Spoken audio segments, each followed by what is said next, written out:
In this video, we backtest how low and high ISM Manufacturing Index PMI readings influence the stock market. Stay until the end, and I'll give you my personal opinion about this test. The ISM Manufacturing Index, or PMI, is an important indicator of the health of the U.S. manufacturing sector. The index is based on surveys and is published once a month.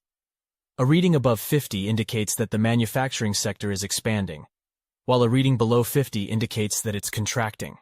We backtest the following. When the readings are above 50, we buy the open of the month, S&P 500.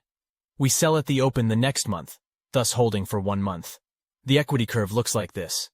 The strategy is invested 72% of the time, and the annual return is 7.3%, compared to 8.5% for S&P 500.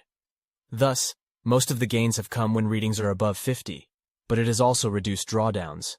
Let's backtest to see what happens if we hold for a longer time period. The table below shows when we have readings above 50, and we hold S&P 500 for N months, see column 1. For example, if we hold for 12 months, the average gain per trade is 10.99%, and we are invested 86% of the time, see last column called exposure. This is significantly better than any random 12-month period. So, what can we conclude from the backtest? The returns when ISM is above 50 are significantly better than when it's below 50, and thus it pays off to be invested in stocks when the economy is expanding.